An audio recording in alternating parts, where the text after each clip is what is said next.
Right, right. And that's what I was saying. I'm not going to be scared into becoming a socialist. Like, well, they might come and try to get your food. Oh, well, you're right. So we might as well just continue these practices that, like you said on the phone call earlier, like an hour or two ago, these same practices led to entire civilizations disappearing. Yep, yep, absolutely. And that's the point. It's history. You got to read history. These are not new ideas, okay? It's just where the human mind, without a history as a gauge, tends to gravitate. But all of these things have been tried, and I love it when people come up with this stuff like they're inventing something new. Like, no. This happens over and over. Pick up a history book and see where it ends. And it's the same thing. It's literally, you start out with minimalist government, it grows, then they start to worry about the general welfare of everyone all the time, then it collapses, and everyone starves in the end. If that's what you want, fine, but be prepared to defend that position, because that's what you're advocating. Right. Well, and where does it end, though, like we were saying? So if everybody just started getting on EBT, right, which, like I said, I understand. I know people that are on EBT, or not, it's not called EBT here in Texas, but, I know people that are getting some assistance, and they really are looking for work, and they really are in a bad predicament. But, and I'm not saying, I don't want anybody to starve, like you're saying, but where does it end, right? So if you get fed up, or I get fed up and just say, screw this, I'm just going to get on EBT, at what point does the farmer or do the people that are producing goods and services say, well, dude, why am I going to work when everybody else I know is sitting at home making the same amount of money? It may not be the same amount of money, but if they just say, well, man, I got 3 or 4 roommates. If we all just get on EBT and welfare, then shit, we could pay our rent and just not work. I mean, at what point does the farmer say, I'm not feeding all of you guys anymore? I mean, well, that's where society breaks down. And that's what I'm saying. Like, if we have a crash in this country, I mean, very few, I think it's like 3 or 5% of the people grow all the food for the rest of us in this country. And we're leading down that path. I mean, I've said it a couple times. Dude, there's welfare commercials for food stamps or whatever the hell it's called, EBT cards. And they say, like, it's a great thing. Everybody get on welfare. Everybody get on welfare. And it's just like, go look at Rome. This is how the greatest empire that the world had known at the time collapsed.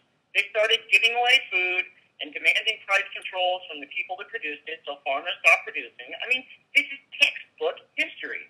And it's like, yeah, I feel bad about it. But listen, private charity will curtail starvation in a thriving economy. Okay? If you took away all the welfare tomorrow and, put that money back into the economy, churches, private charities, people would make it work.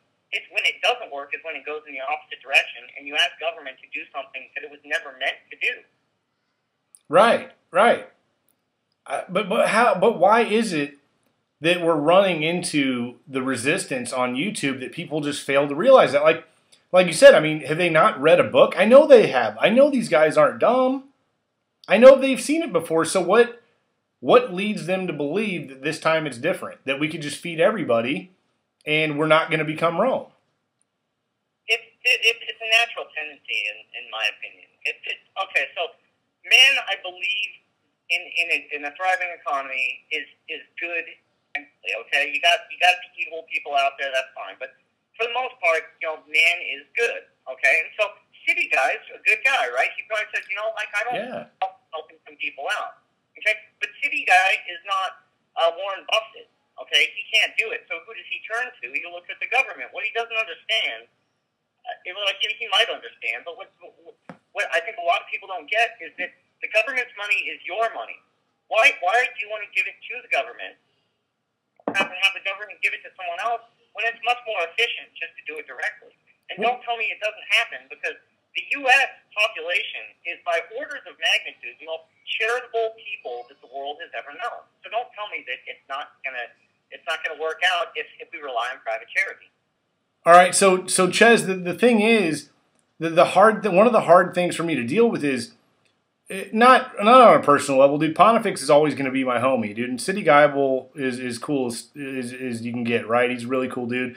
But it's really disappointing. Yeah. Not saying that they're incapable of learning, and maybe somehow we're wrong here. I don't think we are, but and I'm not talking about them. I'm talking about some other people that I've seen in the comment sections talking about liberty but out of one side of their mouth, and on the other side saying, yes, please, government, print us out some more money and buy us some more food.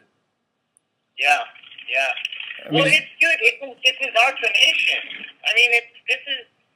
Think about it. All these guys, for the most part, probably all went to public schools, and they probably all saw the "I'm Just a Bill" cartoon, and you get indoctrinated. I mean, you do from a very early age, and it's like so you become like a subject. You are a subject of the government, which it was never meant to be, but that's where it's ended up. And so when that happens, when you're out on your own, they do take an emotional role as the parent in your life, and it's really, really difficult to break that tie. Right. But I mean, I hope we're helping some people understand it. And like I said, we're not the smartest people in the world, but I think socialism is a pretty simple concept to get. And I know we have socialism in our society. We always have like the post office, firemen, roads, stuff like that. Hey, there's one thing I wanted to touch on that has nothing to do with this specifically, but it kind of does. City Guy actually sent me a video of Obama saying, I'm sure you've seen it. He's saying nobody made money on their own. Basically, you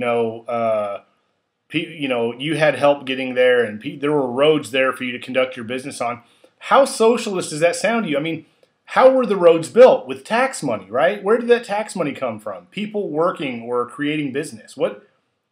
I mean, yeah. And people think, oh, Ches Cruda, you're saying don't vote for Romney. That you must be for Obama. It's like the video the Haas made. I don't know if it was the Haas. No, it wasn't. It was man, I can't remember if it was James D or if it was Dust of Seven, but it was like maybe it was the Haas. People think the liberals think you're right wing. The right wing thinks you're a liberal. It's like, just because you're not for Romney doesn't make you for Obama. Or just like, I think Obama's horrible. I think he's a socialist and I think he's a punk, but that doesn't mean I'm going to vote for Romney, right?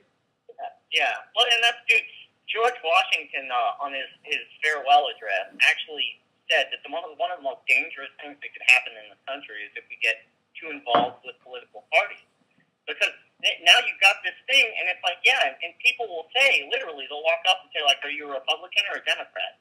And it's like, well, what do you mean? I mean, I'm a liberty-minded person. If anything, I would say I'm a libertarian, but I don't even like that label.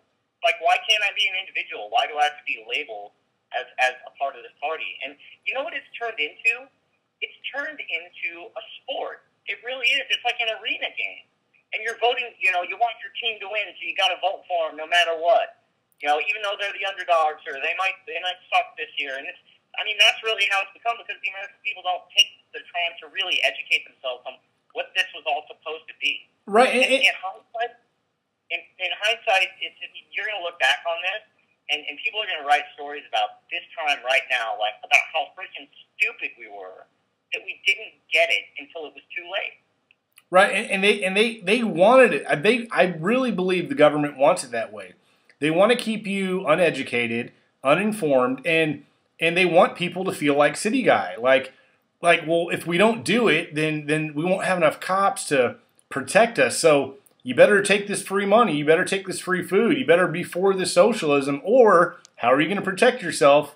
You need us, Yeah. You need them until they're not there. It's like what happened in Washington, D.C. It's like, we are the government, we're all powerful, we'll keep you unarmed and safe and all this, unless we're not there. And if we're not there, sorry, I guess you should never have trusted us to begin with. And that's my message. It's like, nobody can take care of you better than you can.